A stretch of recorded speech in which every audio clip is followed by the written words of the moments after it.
Thank you, Dr. Haas, for that introduction. As he just said, my name is Ian Mellman. I'm Sam. We're here today to present our talk on Handheld Superpower.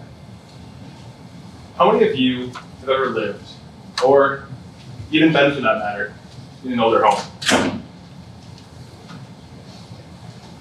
The creaks of the walls as the wind blows, the cracks in the floorboards, the peeling of paint off the walls, the sputtering on of the furnace in the middle of winter, along with the sights, sounds, and smells that go along with an older home. So too do the headaches that general maintenance can cause for homeowners. Yet, all of this is covered up by that quaint exterior, that rustic charm noticed by neighbors walking past, cars driving by, or even stalkers on Google Maps looking at nice homes.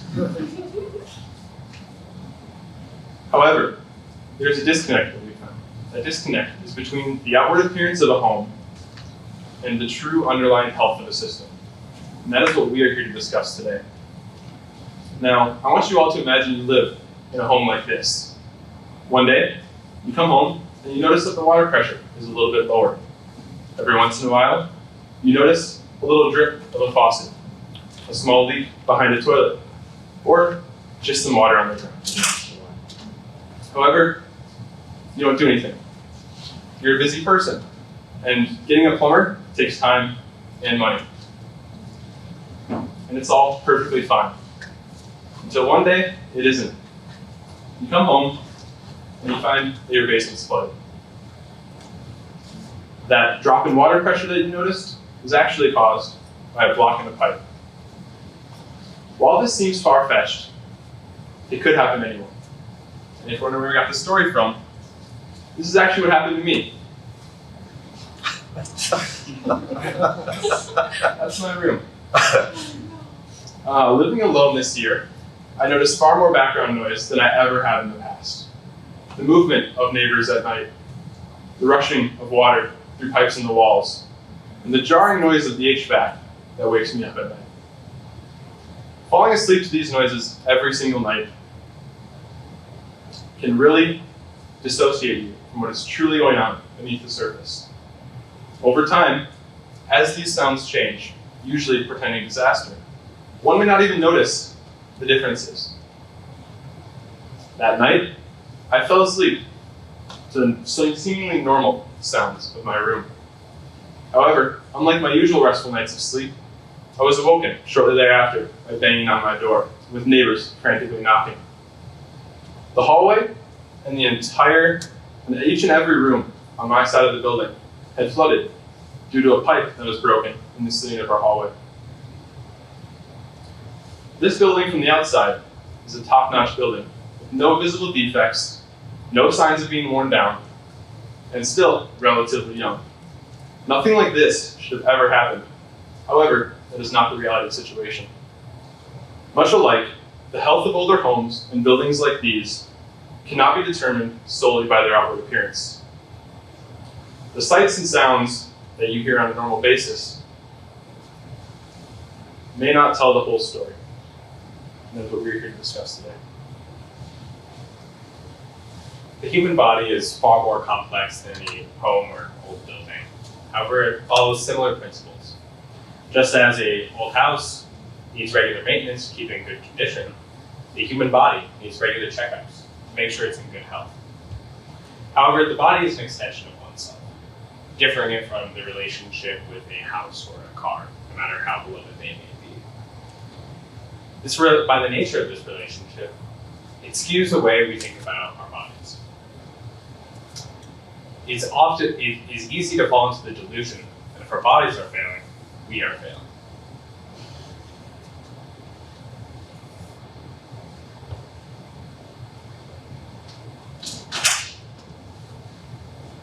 Water in a home, water can cause damage to walls, ceilings, personal belongings, or leads to further instability of a home.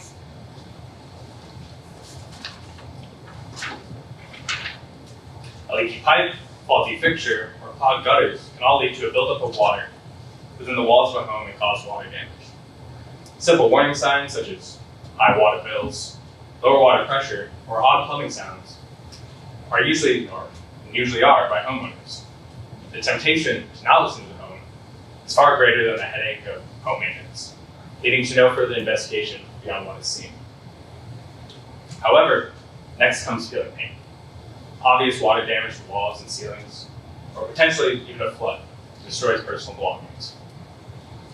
Much like catastrophic water damage, heart disease has similar warning signs. Symptoms such as shortness of breath, feeling sweaty, feeling sick can be overlooked, attributed to the fact that one just isn't in their prime anymore. Lab values such as blood pressure and cholesterol levels can easily be ignored, left to be treated if an actual issue comes around. However, the future issues can be far more severe, including heart attack, heart failure, or arrhythmias.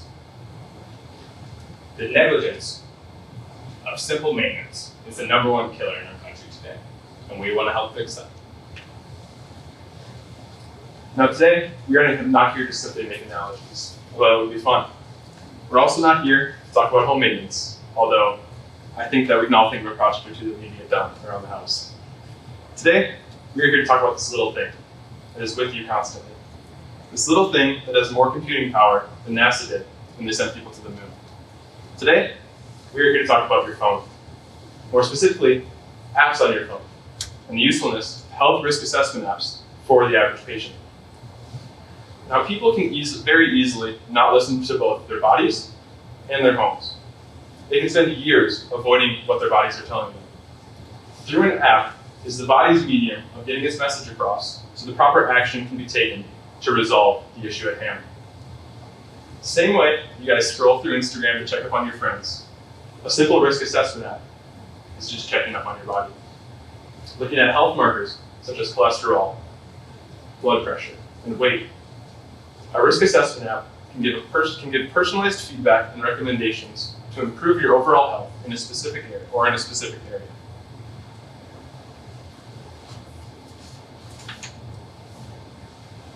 One of the biggest benefits of a risk assessment app is that it can help detect potential risks early on before they snowball into larger problems.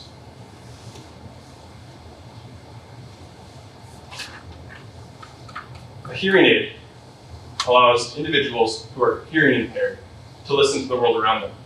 Alternatively, a risk assessment app allows anyone to just listen to what is going on inside of them. Similar to a superpower, but not like flying or time travel, a simple app on your phone can allow the users to listen beyond the outside world and into the inside world. Just as super speed requires a certain amount of both agility and coordination, a risk assessment app should not be used alone. Rather, it should be used in conjunction with other preventative strategies, such as regular checks with a provider. An app on your phone, however, is far more accessible than a provider in an office, delivering added power to a user in understanding their health. However, it is not a replacement. Just in the same way that someone can see a pipe that has a problem, a plumber will still know best how to fix that pipe with minimal additional damage. Now, while the idea of being able to listen to your own body is quite fascinating, I think the most intriguing part of an app like this is their ability to look into the future. As humans, we tend to be hyper-focused on the present. To us, the future is not real. However, this is a wrong way of thinking, as we are all extended in time, with a past, present, and a future. Now, instead of merely a fantasy, a simple app allows us a glimpse into that future. By inputting information now, a small part of our future can be foretold. An app like this is simply a nudge to make the future real for the user, so that change can be made. It is not the accessibility nor the information of the app, but rather the ability to make your future reality that makes an app like this successful. For our project, we've been working on an app, Heart to Heart, to help the average patient understand the risk for heart disease-related symptoms to occur in the next 10 years. At this time, we've not yet completed it, but plan to continue working on it and hopefully have something done by the end of the calendar year. Today, we prepared a few renderings so that you can see some of the basic functionality. Jumping into the rendering, we can see the homepage, equipped with the app name, as well as a disclaimer, just so everyone knows that we're not here to diagnose, but simply supplement information, as well as the ability to go next and create an account or continue as a guest. Creating an account will allow the user to track their lab-related data and hopefully see improvement. Moving on, there is the questionnaire will be displayed. From here, after submitting the responses, the user will be directed to the next page. This page displays results. On a simple timeline, the accepted ranges for these different variables will be displayed, as well as the user's inputted data to show any difference. For all the variables, an emoji will be displayed to show, depending on, ranging from a sad face to a smiley face, depending on how far from the recommended range they are. For all variables, if outside the normal range, a link will be shown, allowing the user to access a website with information about how these different factors relate to heart disease and how they can be mitigated in the future. As an app, it is one of the most accessible forms of medicine out there. However, an app cannot diagnose or treat. Rather, it presents information, guides to interpretation, and gives educational information to the user. It allows the user to see health markers that may have been invisible, and helps the user break out of these unwarranted assumptions about the health of their body. Our app allows the user to take back control of their health and works to resolve small issues before they snowball. In a world where you can't predict the future, let this app be your heart superhero, helping you take back charge of your health and making sure you are well on your way to a long and healthy life. Thank you all.